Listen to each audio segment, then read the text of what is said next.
Welcome back to the Deep Dive. Today we're really digging into a career path that kind of turns traditional ideas on their head. Yeah, it's a fascinating journey, honestly. We've got this detailed interview transcript with someone we're calling XY, and their path is, well, it's pretty nonlinear. Started out placing an English major, and now product manager at a top health tech company in San Francisco. Quite the pivot.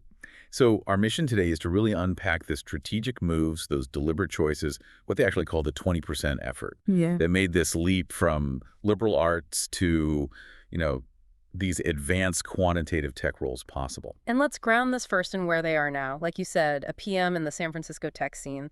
It's demanding. Definitely demanding. They mentioned work stress gets up to a, 7 or 8 out of 10? Yeah, especially around product launches. It comes in waves, but when it hits, it's intense. But what's really interesting, I think, is how they manage that. It's this incredibly strict separation between work and life. Oh, absolutely. Once work is done, it's like a switch flips. Complete focus on these other, quite demanding hobbies. Like learning Spanish, right? And social dancing. Yep. Salsa and Lindy Hop. Plus, a really serious commitment to physical health. It's structured, disciplined time off. Which seems, it seems to clash with their core philosophy about success, doesn't it? It really does. They state pretty firmly that success is 80% luck, 20% effort. So if it's mostly luck, why all the intense discipline and planning? That's the paradox we need to explore. What is that 20% effort? Exactly. And to understand that, we probably need to go back, way back to what they call the dark years, high school. Right, a time they said they actively try to forget. Just profoundly unhappy. And it wasn't really about the schoolwork itself, more the environment. There was this lack of internal drive, Couldn't see how the daily grind connected to anything meaningful down the road. And huge external pressure, too, especially from the mother. Extreme pressure, like 24/7 study focus. No phone, no breaks, not even really during lunch. They described it as just suffocating. Constant tension. Wow. And then came that big early setback. Yeah, the failure to get into the high school's experimental class, which at the time felt like the end of the world for them. Especially since most of their friends got in, right? Right, like 80% of their middle school peers. So it was a huge psychological blow. Felt like a massive failure. Devastating then. But looking back, their perspective shifted completely. Totally. They now see those kinds of small failures in youth-like missing out on that class as actually beneficial, essential even. How so? Beneficial how? For building resilience. It taught them, maybe the hard way, that these early setbacks aren't the end-all, be-all. High school achievements are just one small step. Gave them perspective, I guess. Helped them move past it and focus on the bigger picture. Exactly. And that bigger picture, that was largely engineered by the father. Oh, okay. So while the mother was focused on the day-to-day academics, The father was playing the long game, laying out a strategic plan for college, years ahead. what did that plan look like? 2 key things. First, target a 985 comprehensive university, not just for the name, but specifically for the environment. Right, interacting with diverse majors. Sure. Inspired by historical examples, like Southwest Associated University they mentioned? Precisely. The platform was crucial. And second, the foundation had to be math. Math, okay. That's the critical choice. Why math, specifically? Not, say, finance or business, given the family interest. Strategy. Deep strategy. The father saw math as the essential toolkit, the intellectual insurance for more advanced fields later on. Feels like financial engineering or actuarial science. Exactly. Things that definitely required graduate study. So it wasn't about getting a job right out of undergrad. It was about building serious foundational rigor for the long haul. That makes a lot of sense. Optimized for the decade, not the first job. Which was lucky because the initial plan hit a snag, right? Yeah, despite all the planning, they got placed into the English major initially. Some kind of professional adjustment or allocation. A detour. A detour, yeah. But because that math goal was already locked in, those first couple of semesters weren't really about learning English. They were about planning the transfer out of English. Exactly, preparing to pivot. Okay, so let's talk about those 2 semesters in English because their assessment is, pretty scathing. It really is. They basically saw the whole major as just training those basic HSRW skills, listening, speaking, reading, writing. And they felt university wasn't the place for that. Yeah, strong opinion there. They argued it's a poor career investment. You learn language better through immersion abroad or technology takes over. Right. They specifically brought up things like ChatGPT, arguing that tech can handle translation and a lot of basic language tasks, making those purely language-focused skills less valuable long-term. So the entire 4-year English degree, in their view, boiled down to. Pretty much achieving 100 plus on the TOEFL, a necessary hurdle maybe for studying abroad, but not a deep competitive advantage in itself. Wow. That is a harsh take, especially from someone who was actually in the program even briefly. Was there anything positive they took away? Surprisingly, yes. One thing. The English writing classes made them analyze American movies and TV shows. Interesting. How did that help? It gave them a significant insight into American culture and worldview, a sort of cultural bridge they might not have crossed otherwise, which probably helped a lot later when they moved to the U.S. Okay, small silver lining then. So they make the switch into the math department, top 5 nationally, you said. Yep. And the difference was immediate. Huge ramp up in rigor. What did that look like? What kind of math are we talking? Serious stuff. 3 semesters of mathematical analysis that's like super theoretical, proof-heavy calculus. 2 semesters of advanced algebra, which is way beyond basic linear algebra. And even pure math, right? Like topology. Yeah, topology, number theory, the really abstract stuff. Hold on. If the goal was applied, feels like financial engineering, why dive so deep into pure abstract math? It seems counterintuitive. Well, they actually addressed that. Going through those pure math courses made it crystal clear to them that they were not cut out to be a research mathematician. Ah, okay. So it's diagnostic in a way. Partly, yeah. They understood it, could follow the logic, but didn't feel they had that spark, that creativity for solving really open-ended abstract problems. But the main point wasn't necessarily to become a pure mathematician. It was about the training. Exactly, the mental training, which really kicked in when they moved into the applied tracks. Optimization, stochastic processes. Yeah. The stuff that directly feeds into financial math, operations research. Statistical math, too.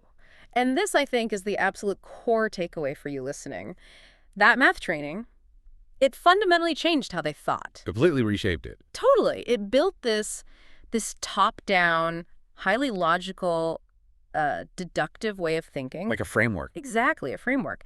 How they approach problems now. How does that actually show up, like in their current job? They gave an example. When faced with a complex business issue, they instinctively break it down. Okay, 3 points. First, second, third. It's structured, analytical. Comes directly from that math proof training. Deconstruct the problem logically. Precisely. Less reliance on just intuition, more on structure and testable components. It became their intellectual signature, really. And their final take on the whole university experience. Very happy. No complaints about the university or the math major. That strategic choice, that foundational rigor, absolutely paid off. It built the capital for the next big step. Which was grad school, Master's in Operations Research at Columbia, New York City. Okay, so now executing the original plan. Moving towards financial engineering. Right.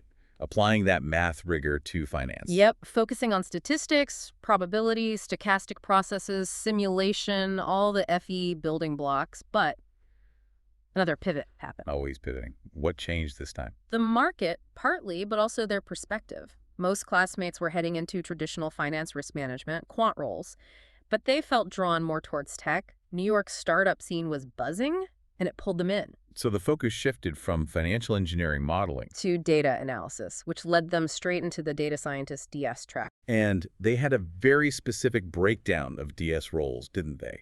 Separating it clearly from data engineers who build the infrastructure. Yeah, very practical definitions based on workplace functions. 3 main types they saw. Okay, what's the first one? First, and they said highest in demand, is the product-oriented DS. This is the person who takes the product manager's business questions, often kind of vague, and translates them into concrete data questions to find answers, like, why did users drop off here? Makes sense. And the second type? Modeling. These folks focus purely on optimizing the models themselves. Think recommendation engines, forecasting models, tuning them to hit business goals. Got it. More technical optimization. And the third is the machine learning engineer, or MLE. Their job is crucial. Making sure the models built by the modelers can actually run reliably and scale up in the real world in production. The bridge from theory to practice. Exactly. They make it reproducible and scalable. And they were careful to distinguish these from research scientists, right? Oh, yeah. People working on, like, foundational deep learning, the core tech behind something like ChatGPT, that's a whole separate track. More academic, usually needs a PhD. Okay, so they pivoted into this DS world. Was it a smooth transition given the math background? Not entirely. Here's where that 20% effort really shows up again. They explicitly mention that coming from pure math, they lacked programming skills. The practical tooling. Right. And that caused a lot of difficulty, especially in the first year of grad school. A steep, painful learning curve to catch up on the coding side. That's such a key point. The theory gives you the mindset, the framework, but you still got to grind to learn the tools. Absolutely. And that struggle, interestingly, led towards the final pivot into product management. How did that come about? It was heavily influenced by a specific person, a mentor figure, who was the former head of product at their company. What was special about this mentor? They just found this person incredibly smart, super helpful, and crucially, their way of thinking really resonated. It clicked with that logical, structured approach they'd built through math. So seeing that kind of thinking applied at the product strategy level was inspiring. Exactly. The PM role felt like the natural endpoint. It let them use that top-down logical framework not just for data problems, but for broader business strategy, user needs. The whole picture. It's like the synthesis of the math logic and the data science application. Perfectly put. A PM takes those big, messy, ambiguous problems, how do we grow, what should we build next, and applies that structure. Breaks it down so the DS and engineering teams can actually execute. Okay, let's circle back to that core philosophy now.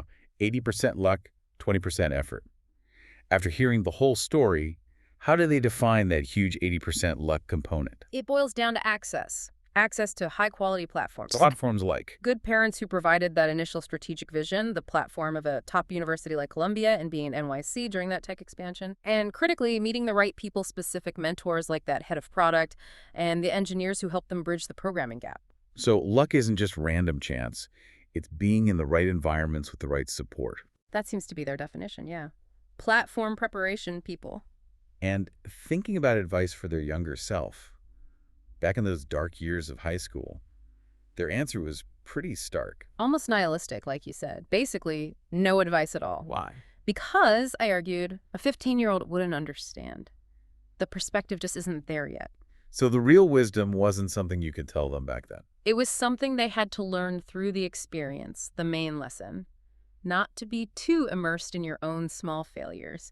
That high school catastrophe was just noise in the long run. Perspective again. Okay, so where are they headed now? What's the short-term plan? Seems like the next 2 or 3 years are about continuing up the corporate ladder as a PM, then a pause, a reassessment. To do what? To consciously figure out how to integrate the career path with personal life goals, like potentially starting a family. It's still strategic planning, just applied to life overall. An ongoing optimization problem. You could say that. Ultimately, though, the big lesson from this whole journey, this deep dive, it really highlights the power of those foundational skills. That logical, deductive thinking honed by math. Exactly. It acts like career insurance. It's durable. It gave them the flexibility and the confidence to pivot across really different high-value fields, FE, DS, PM, fields that are constantly changing. And that flexibility brings us right back to the beginning, doesn't it?